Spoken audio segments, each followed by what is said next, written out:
Well, hello, everybody, and welcome to Chapter 14.1. We are dealing with some of the negative aspects that happened to our economy, specifically what led us into the Great Depression, as well as the suffering that was caused by the Great Depression. Now, one of the things that the government did, of course, during this time was to come up with the idea of price supports. And the idea was that people could not charge, or could not pay, I should say, the prices that other people were charging for things like food, clothing, shelter, all those sorts of things. And if you lower the prices too much, well, then you're not going to make enough money. So the government said, hey, well, why don't we step in and let's make sure that the prices are kept at a specific level, even if the market does not allow that to be so that particular item to be sold at such a high price. So it's kind of going against supply and demand, but it's doing so to try to keep a company in business, because if the prices went too low, because of lack of demand, then the company would go out of business. And so the government felt, hey, it's better to keep the company in business by making them charge certain prices as opposed to them going out of business. Credit, of course, is something that we're all familiar with, and it's just a short-term loan that you use to buy goods, and of course you promise to pay later. And in most cases, you pay it off in increments. You don't necessarily pay the whole thing at once, but you make monthly payments, and you eventually pay off your debt, which is fine as long as you have a good job and you're able to make the monthly payments. Now, obviously, if you spend or you buy too much on credit and you can't make the payments, or you lose your job, or any sort of variety of things can happen, you get sick, who knows, then that's when you become uh, or that's when it becomes difficult and you start getting into credit issues.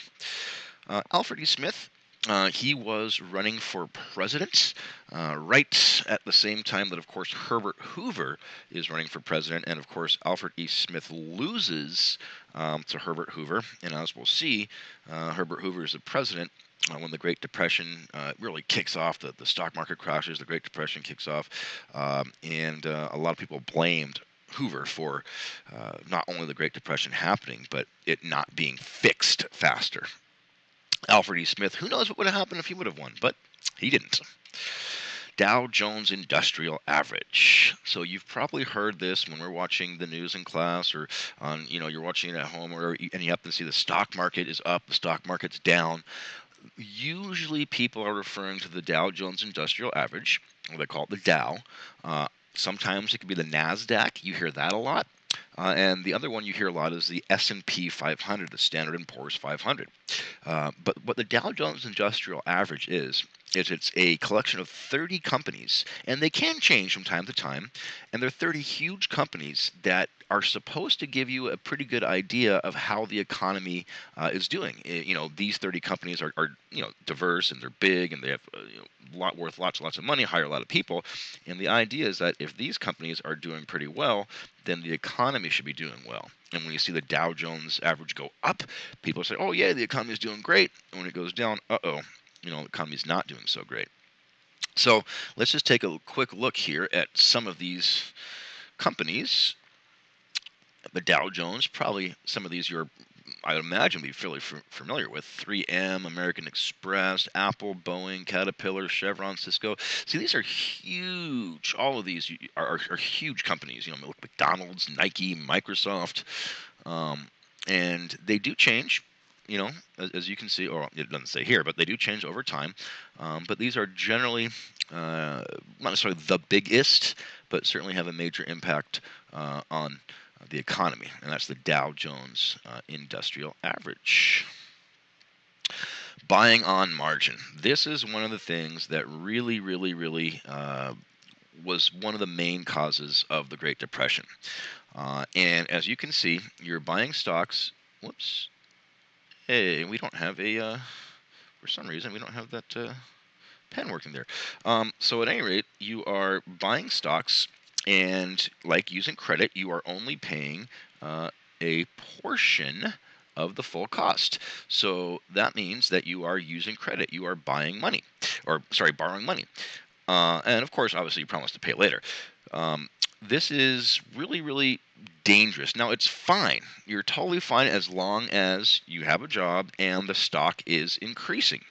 So if you look at this chart right here, um, if the stock you owe, as you can see, I'm sorry, the stock value here is $10. If the stock value goes up to $15, hey, no problem. You can pay off your what you borrowed from the broker. You make some money. Everything's fantastic. No problem. But the problem is if you lose or if your stock price goes down, let's say, it was at 10, but now it's at 7, your break even point, bam, it's right there. But if it's only worth down here, then that means that you lose everything. Now, this is a very, very much an oversimplification, but the idea is that you have to pay back the money you borrow. You didn't buy the stock with just money from your pocket. You borrowed money to buy the stock in hopes the stock would go up. And again, if it goes up, fantastic. Everyone's happy. If it goes down, then all of a sudden the bank says, or the person you borrowed the money from says, "Hey, we need that money back now." But if I sell now, then I'm going to lose money. I mean, I wouldn't get my money back. Oh, sorry, man. Those are the risks. And people did this so often. They did not want to be left out. They said, "Oh, wow, so many people are making so much money on the stock market.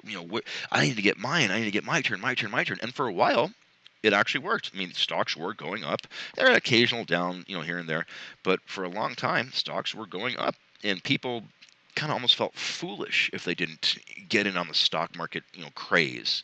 And they were looking at their neighbors, doubling their money, no problem at all, making all this, money easily. And of course, people wanted to do the same thing. And eventually, the stock markets started to go down, and a lot of people lost a lot of money because of buying on margin. Now, when the stock market actually completely and totally collapsed, it happened a couple of days before. The stock market went down, dramatically, and other investors came in and tried to save the day and bought up all the cheap stocks and stabilized it for a while. But that was only a temporary fix. On October 29th, 1929, it's called Black Tuesday, and that's the day the stock market crashed. Billions, billions, and billions and billions of dollars were wiped out. Personal fortunes totally wiped out. Now, remember, not a huge percentage of the population was involved in stock markets, but it hurt the wealthy, it hurt the business owners, and that sort of had a trickle-down effect that had a negative effect on other people as well. Well, this led to the Great Depression, and it lasted for quite some time. Now, people can debate on the exact year it started or the exact year it ended. One of the, I guess, questions or debates about the Great Depression was what ended the Great Depression. Was it really the New Deals we're going to see next chapter, FDR's programs, or was it the start of World War II, or was it both? And I think that's a question that has been debated. And we'll certainly talk about that as time goes on. But this is what people resorted to, and we're talking about a situation here where the unemployment rate is 25%. Right now we're in a great situation for unemployment. It's like 4%, something like that. But even when we were going through our really, really tough times in 2007, 2008, our unemployment was 11%, maybe 12. Here it's 25%, which is unbelievable. And look what people did. Wanted a decent job, age 37, family, war veteran, paying on home, college trained. I mean, these are these things that people went to these lengths to just try to get a job.